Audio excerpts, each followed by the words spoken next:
Engkang tunggal guru nggih menika Arjuna. Wah, jreng itu. Saat itu juga si Kresna menyelinap di belakang patungnya. Kamu kok membunuh murid terkasihku si Arjuna? Ya, maaf guru. Adalah sebuah kewajaran saya membunuh saudara seperguruan saya karena dia sudah membunuh istri saya. Ya wajar juga dan kewajaran juga kalau aku marah karena kamu sudah membunuh murid yang paling kusayangi. Kalau memang guru menghendaki nyawa saya, silahkan bunuh saya. Jadi nggak ada ilmu yang dipelajari secara otodidak, itu nggak ada. Belajar sendiri, itu nggak ada. Itu yang saya dapatkan di konten tersebut. Nabi saya pun disampaikan oleh Jibril ilmunya gitu kan. Kenapa sih bulu mata kita tidak sepanjang rambut? Ini merupakan kesesatan menurut saya. Karena Dr. Ryu dengan gamblang dia berbicara. Jadi seumur hidup saya itu belum pernah saya itu ketertarikan apalagi menonton wayang. Suatu saat saya itu menonton konten Dr. Ryu bersama Presiden Jancuker Sujiwo Tejo. Itu pertama kali saya mendengarkan cerita wayang. Epic sekali, bagus sekali. Di salah satu pelajaran yang saya ambil yaitu kita itu bisa berguru sama siapa aja tanpa daftar, tanpa ngelamar. Karena di cerita pewayangan yang dibawakan oleh Dr. Ryu itu ketika Ekalaya ingin berguru sama Dorna, itu ditolak sama Dorna. Sedangkan Dorna memiliki murid terkasihnya yang bernama Arjuna.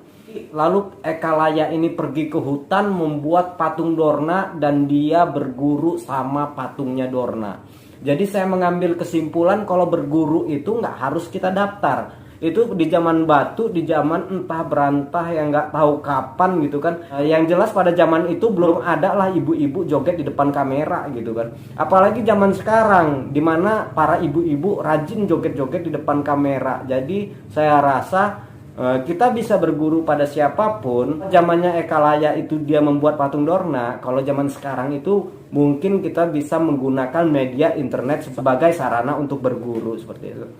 Hal kedua yang saya dapatkan ini adalah pertanyaan saya bertahun-tahun. Jadi ponakan saya ini ada 13, sudah mulai besar dan selesai SMA biasanya mereka kalau bertemu saya biasanya ngobrol dan minta pendapat. Sering diutarakan pikiran-pikiran mereka seperti dia manggil saya Ami ya, Ami Dudun ya. Saya nggak mau sekolah Ami Dudun, saya nggak mau kuliah Ami Dudun. Saya mau seperti Bob Sadino saja. Dia tidak sekolah tapi dia sukses. Dan ada loh orang-orang sini, dia itu tidak sekolah tapi sukses. Ingin seperti itu dan tidak ingin melanjutkan pendidikan lagi. Dan jawaban yang sangat baik itu saya dapatkan di konten ini. Jadi Dr. Ryu ini berkata sangat simpel ya. Karena dia seorang dokter biasanya analoginya analogi kesehatan gitu. Apabila ada 100 orang yang batuk dan saya mempunyai resep obat gitu. Apabila saya kasih resep obat ini 75% orang itu sembuh dari batuknya. Apakah obat ini baik? Ya tentu saja jawaban kita baik. Karena 75% sembuh karena obat ini gitu loh. Dan 25% tidak ya itu merupakan sebagian kecil lah. Dan dia memberikan analogi lain. Apabila ada 100 orang yang batuk dan saya memberikan obat ini tapi cuma 25 orang yang sembuh, sedangkan 75%-nya masih batuk, masih sakit seperti itu. Apakah obat ini baik? Tentu saja kita menjawab dengan simpel kalau obat ini tidak baik. Lalu dia menerangkan lagi, berapa orang yang nggak kuliah dan menjadi seperti Bob Sadino? Berapa orang manajer-manajer di kantor yang tidak sekolah? Berapa orang yang bisa sukses tanpa sekolah? Tentu saja itu sedikit. Kebanyakan orang yang sukses-sukses itu dia bersekolah dengan baik, berpendidikan tinggi. Konsep tidak sekolah tapi bisa berhasil itu ada memang, tapi kemungkinannya kecil. Apabila kita bisa memperbesar kemungkinan, kenapa tidak kita lakukan seperti itu? Itu yang saya dapatkan dari podcast tersebut.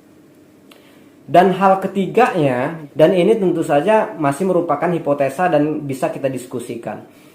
Jadi intinya itu tidak ada ilmu yang kita pahami tanpa itu disampaikan. Oleh sebab itu Ekalaya membuat patung Dorna di hutan lalu dia belajar melalui perantara patung tersebut.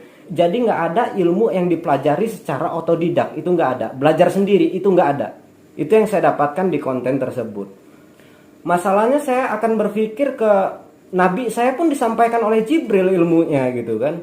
Newton ketemu gaya gravitasi itu kan dia melihat apel jatuh ke bumi lalu dia menemukan gaya gravitasi. Itu saya rasa ilmu itu ya disampaikan oleh alam gitu kan. Kalau kita lebih jauh lagi dan agak mistis mungkin ilmu itu disampaikan oleh Tuhan.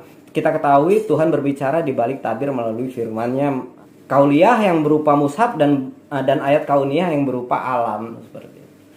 Itu hal-hal yang saya dapat ketika saya menonton podcast Dr. Ryu dan Presiden Jan Cuker Sujewo Tejo. Ya, untuk link lengkap videonya saya taruh di deskripsi ya. Terus itu hal yang saya dapatkan lain, ini merupakan kesesatan menurut saya. Karena Dr. Ryu dengan gamblang dia berbicara, berarti kerjaan Jibril itu nggak ada. Ada pernyataan Dr. Ryu seperti itu. Jadi kerjaan malaikat Jibril itu nggak ada. Dia berbicara seperti itu ya. Karena dia menceritakan masa kecilnya, tahu-tahu dia melontarkan pertanyaan seperti itu. Ya seperti kita ketahui kalau guru itu kencing berdiri, murid kencing berlari ya.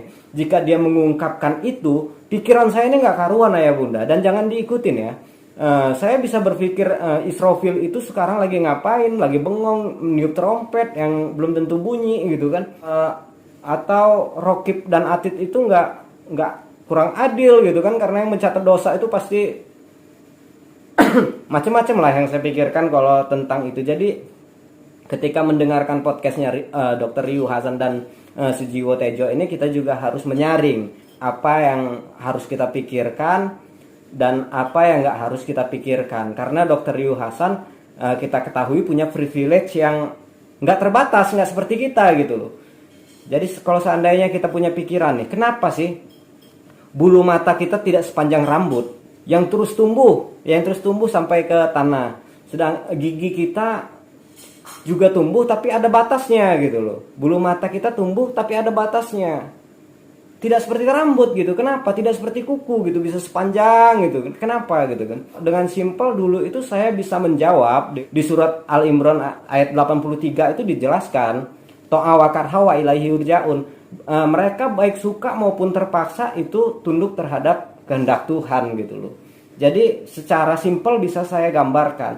Tapi ini tidak akan bisa diterima oleh Profesor Ryu Hasan. Pikirannya akan terus mencari kenapa tumbuhnya tidak seperti rambut, kenapa seperti ini, kenapa. Dia akan terus mencari dan dia akan bertemu jawaban. Karena benda mati maupun hidup itu ada molekul-molekul, ada protein.